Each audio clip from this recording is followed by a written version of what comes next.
The views expressed on this program are those of the producers and individuals appearing on this program and do not necessarily reflect the views of the Sun Prairie Media Center staff, its video service providers, or the staff and elected officials of the City of Sun Prairie.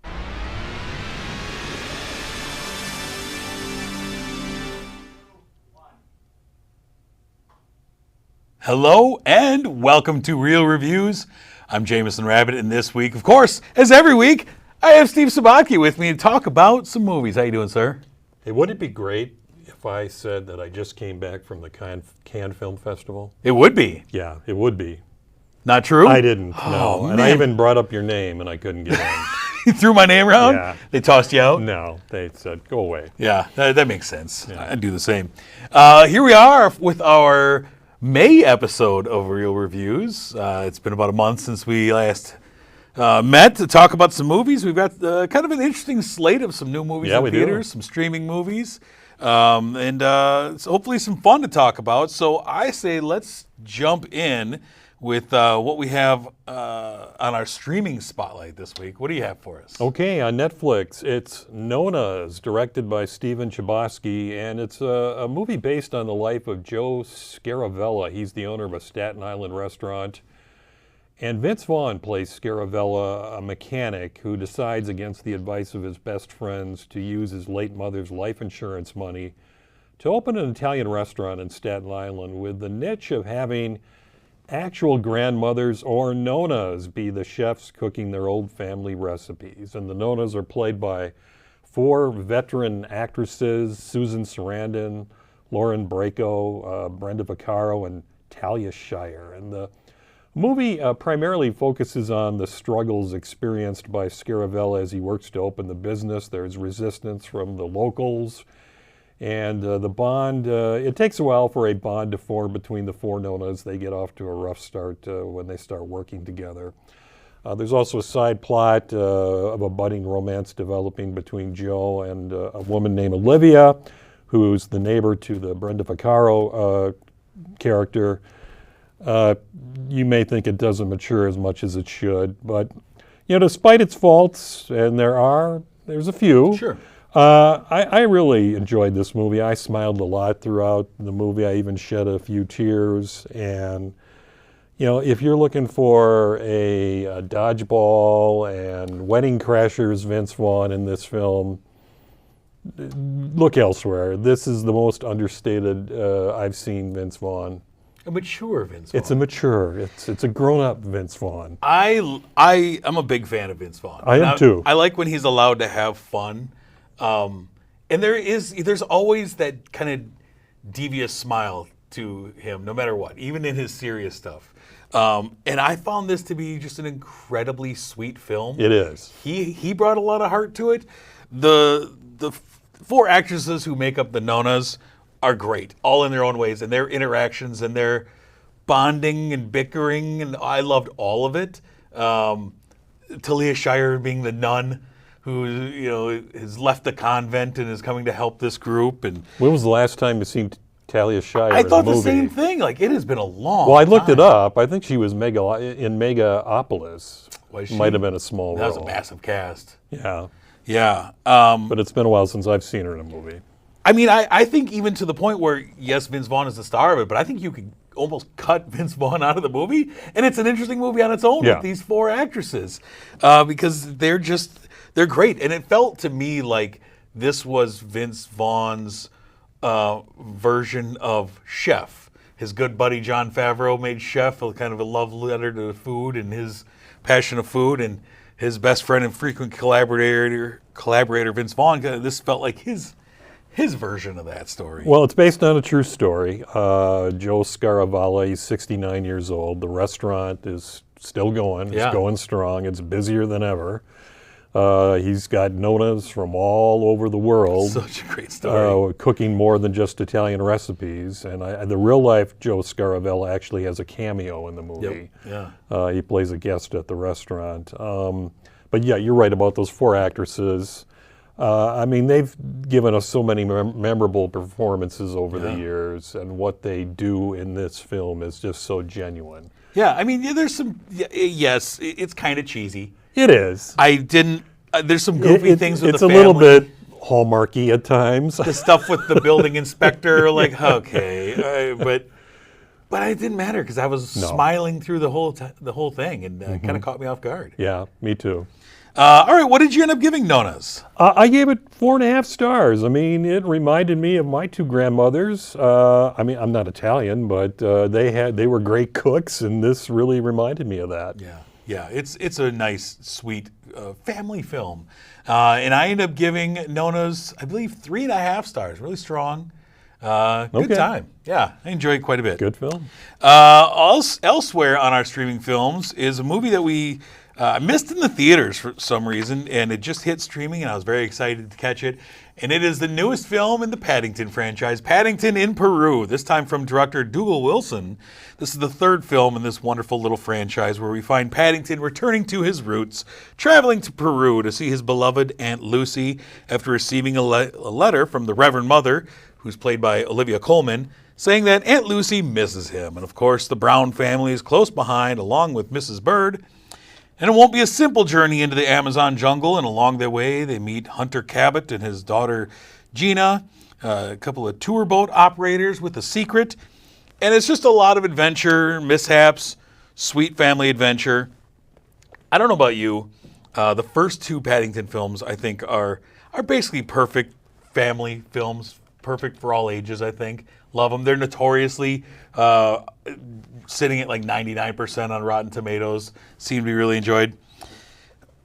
I thought this one was good, but it was lacking in some things. Boy, I hate to admit this in front of our thousands of viewers. I've never seen the first two. Man, you would love them. I guarantee, knowing your taste. I'm sorry.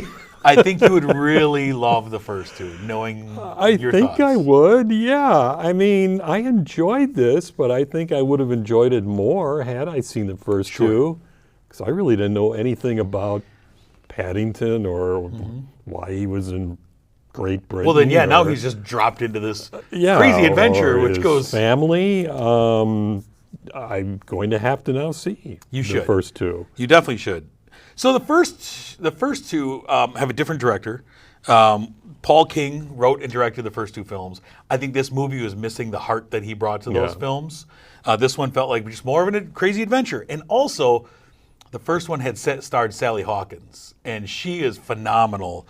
There's the sweetness and charm she brings to the role in her interactions with Paddington. No, she played. She was Mrs. Brown. Mrs. Brown. Okay. Mrs. Brown has a new face. In this Emily movie. Mortimer plays the new Mrs. Brown, and she just has an unmistakable aura to her. Sally Hawkins does. Really sweet. This one felt like a bigger adventure to me, but kind of a step down in story, in my opinion. Now Olivia Colman joins the cast. She's wonderful in anything. Yeah, I mean, it was good to see her in something other than an ultra-heavy, dramatic role, is what you usually see her in. It was weird seeing Hugh Bonneville, who plays Mr. Brown, in something other than Downton Abbey. Sure. I didn't realize until afterwards, this is how dumb I am, that Paddington's voice was Ben Whishaw, who was Q in the James Bond films. Right, yes. Yeah. Antonio Banderas shows up as Hunter Cabot in a role that I thought was really, it felt forced. It felt like it was almost from a different movie. Like, this whole story, like, what are we doing with this? I still thought the movie was really sweet. Well, I think it's better than some of the Disney live-action stuff that's out there. I mean, although I do want to see Lilo and Stitch, which looks really cute. Absolutely. I mean, the first half of the movie was a little slow for me. It picked up in the first half. It looked great. Paddington looks amazing. Yeah. I mean, there's some funny moments. Yes. I mean, the best part of the movie for me, and I don't want to give it away, was a mid-credits scene with Hugh Grant. Yeah.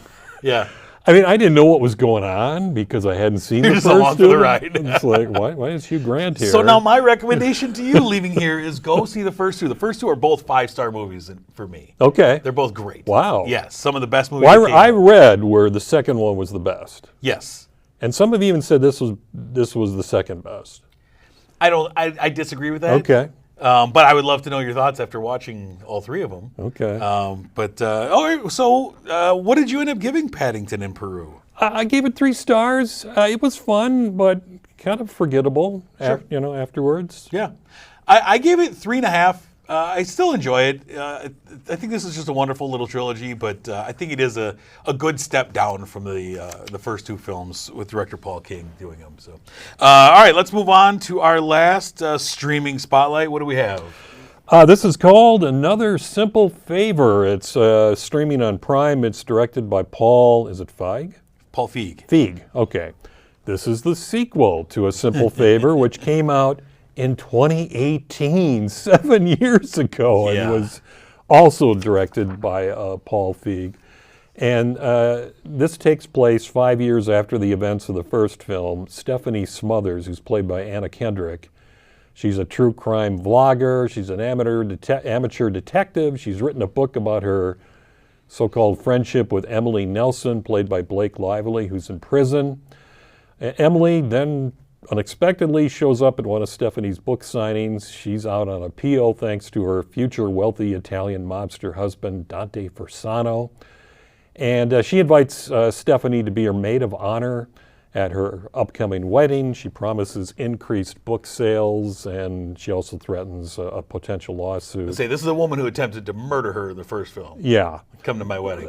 Stephanie reluctantly agrees, so it's off to Capri. And for the wedding, she's accompanied by her agent Vicky, played by Alex Newell. They're reunited there with Emily's ex-husband Sean, played by Henry Golding, who was in the first movie. Yep.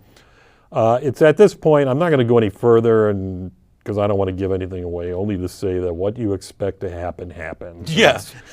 It's murder, it's mayhem, it's mystery, it's all three of that for the rest of the film. I mean, there's some new characters. Emily's Aunt Linda, played by Allison Janney. Yep. Kind of a goofy character. There's an inept FBI agent played by Taylor Ortega. Elizabeth Perkins shows up. Plays Emily's mother, Margaret. She replaced Jean Smart, who portrayed the mother in the first film. Yeah. You know, the first half of the film did keep my interest. I was, okay, I'm just watching thinking, okay, what's going to happen next? And then it kind of went off the rails in the second half, and with some lazy writing and a plot twist, which I thought was kind of icky.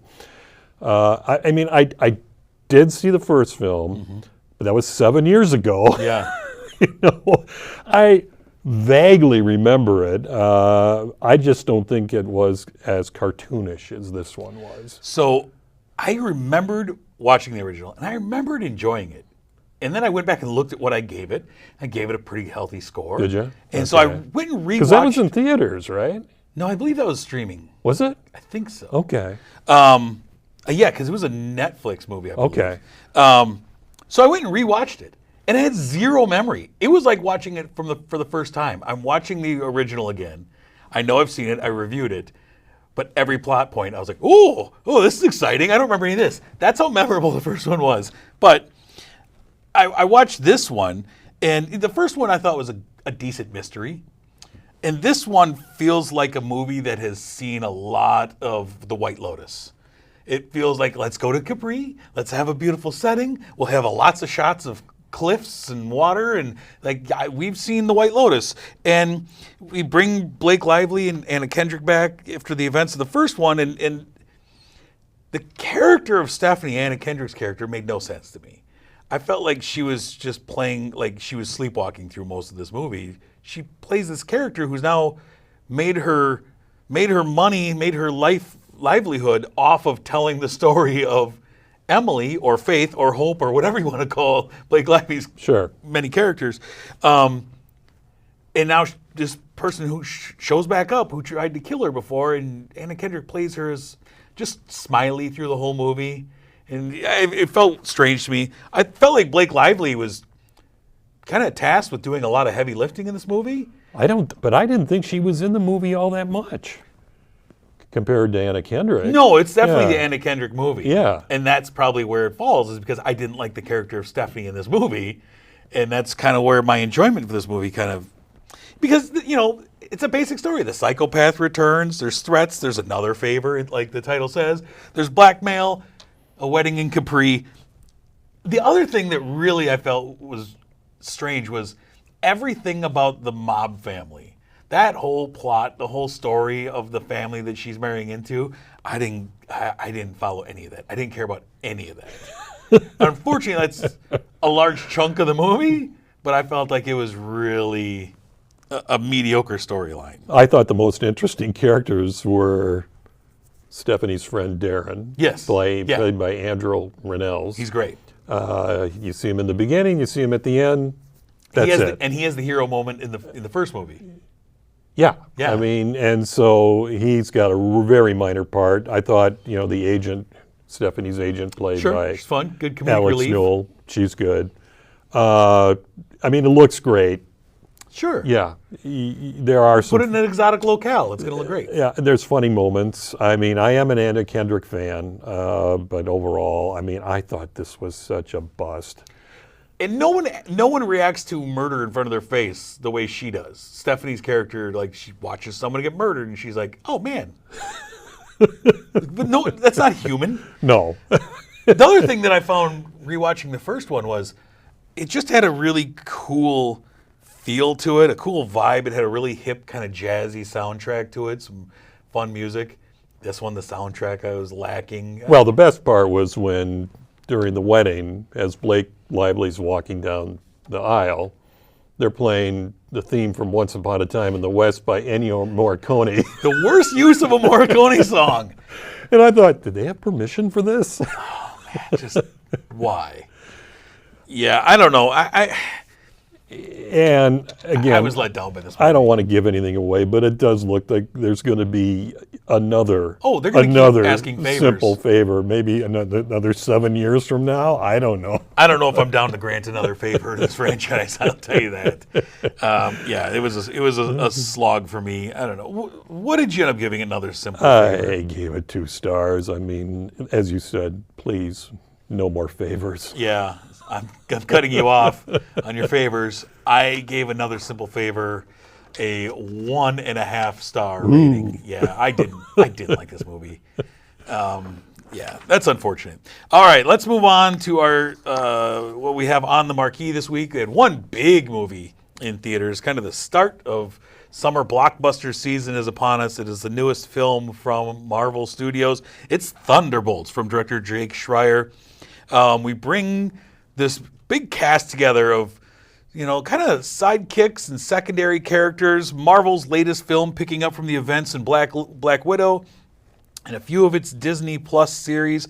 It's a team of anti-heroes and sidekicks that are brought together originally almost as mercenaries by Valentina, played by Julia Louis-Dreyfus, as a bit of a suicide squad sent on a mission that they may not come back from.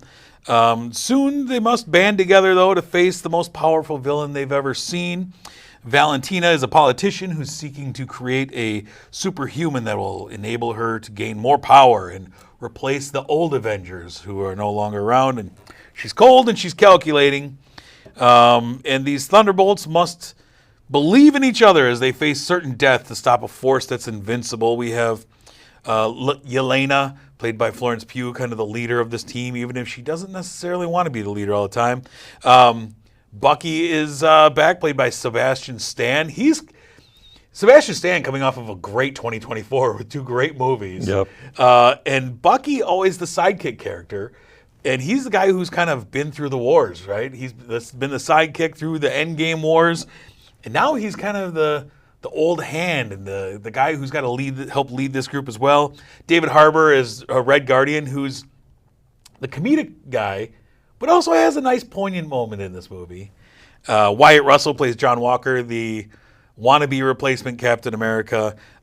You have a few other characters, and then Louis Pullman as Bob. And Bob How many times did they say Bob in this movie? Well, he loves playing characters named Bob. He was Bob in Top Gun Maverick. I had taken a drink of my root beer every time they said Bob. Right. I feel like Marvel has struggled for quite a while in kind of telling cohesive stories and making them matter. And I had really middling expectations for this movie because of that.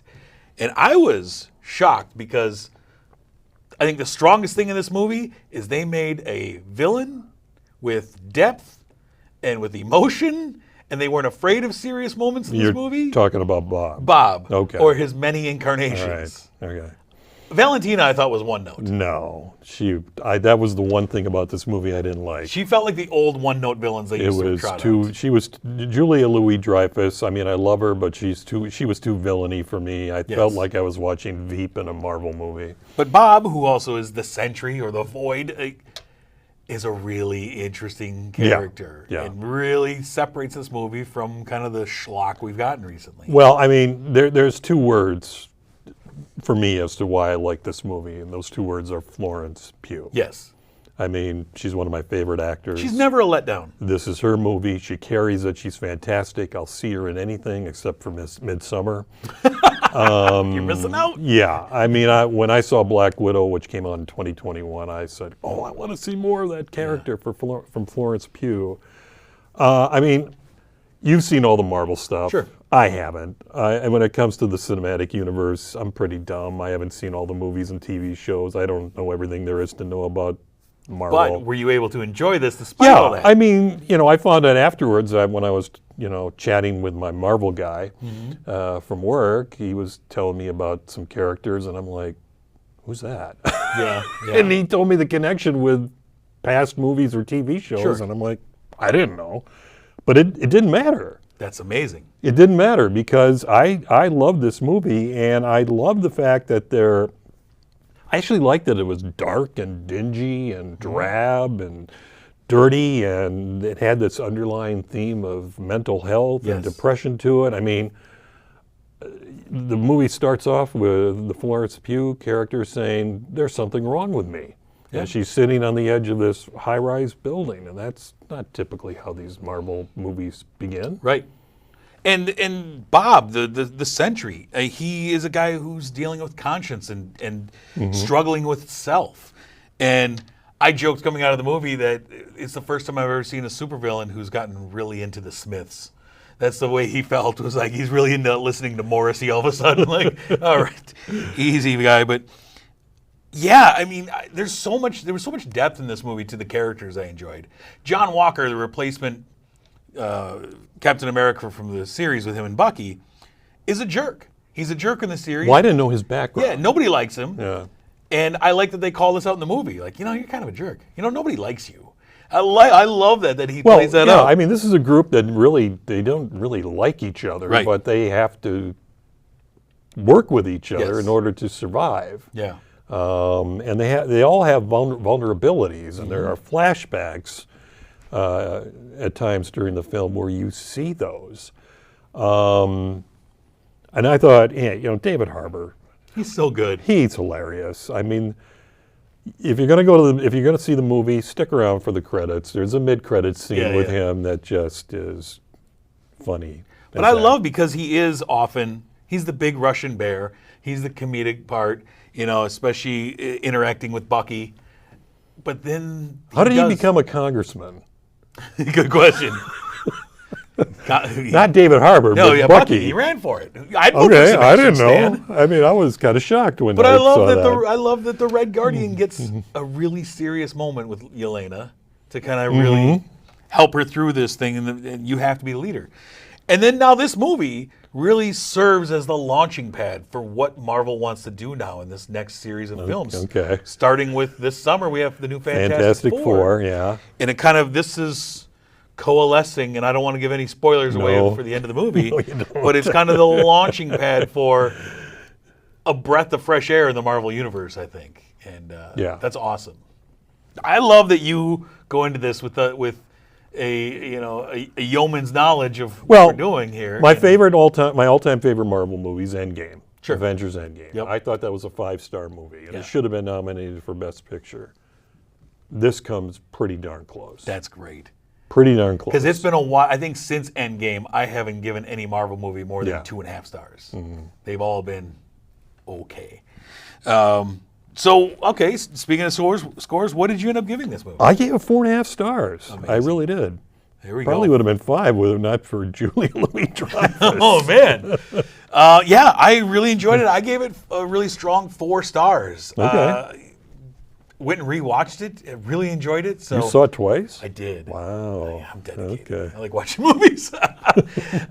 Speaking of watching movies, I saw one more movie that I want to talk about, a movie that really caught me off guard. It is Final Destination's Bloodlines, the 6th film in this horror franchise. In this one, we go back to the 1960s to start the movie to see one time that death got cheated and started its relentless pursuit. It's a terrific opening sequence in this movie. Really enjoyable opening sequence. And it leads to a modern day and a young woman having recurring nightmares or visions or premonitions even, where she finds that she's inherited this gift or this curse from her grandmother, who has spent her life locked inside her home, hiding from death, going crazy, watching as others get chopped down. Her grandmother is almost like the Laurie Strode, Jamie Lee Curtis's Laurie Strode in the new Halloween movies, where she spent her life obsessed with this thing from her past, and she's been imprisoned by it. And with the help of an old familiar face, the young lady and her family learned that death has a purpose, and death has a sequence that she might be able to exploit. I'm not a big fan of this franchise in any way. I enjoyed the first one. Why did you go see it? Because it was I just needed something to see. But it was really enjoyable. It's fun. Wow. There's a lot of, like most of these movies, there's a lot of unlikable characters that I don't mind seeing die. Tony Todd has a great moment. Tony Todd, who we recently lost, who's been in this franchise, recently passed away. Okay. He has a moment where he explains everything, and he's talking to the audience, explaining, I only have a little bit of time left. It's been great. I'm going to enjoy the few days I have left in life. And she's talking to the character, but he's giving his own eulogy in real life, and it was heartbreaking to watch that, to find out that he knew he was dying soon. And, oh man, it's rough. I think it might be the best one yet out of this franchise. So how many have there been? This is the 6th one. Oh, wow. And yeah, I've been really up and down, mostly down on these movies. And this one was, I think, my favorite of the franchise. Kind of blew past my lowly expectations. I saw the trailer one night on television, Yeah. and that freaked me out. And I Sure. said, no. Not for you. No. Have you seen anything else recently? Actually, I haven't. Yeah? I've been busy with, unfortunately, work and baseball. So All kinds of stuff. I watched, Yeah. I was telling you before the show, I watched Breakfast at Tiffany's for the first time all the way through. that's a this week. classic. Did really you good. like it? I loved it. I can see why a guy could fall in love with Audrey Hepburn. Oh yeah, My she's goodness. she's great in anything. She is. So we have some upcoming movies that big we're ones. going to be excited for our next episode. Big one, Mission Impossible: Final Reckoning. I went and saw last night. I'm locking my mouth on Okay, this one. because I have to see that. Yes, we want to talk I about want to that. see it. Karate Kid Legends is coming out. Yep. The newest film in the John Wick universe, Ballerina, or John Wick 4, is also coming out in a couple weeks. We have Lilo and Stitch, as you mentioned.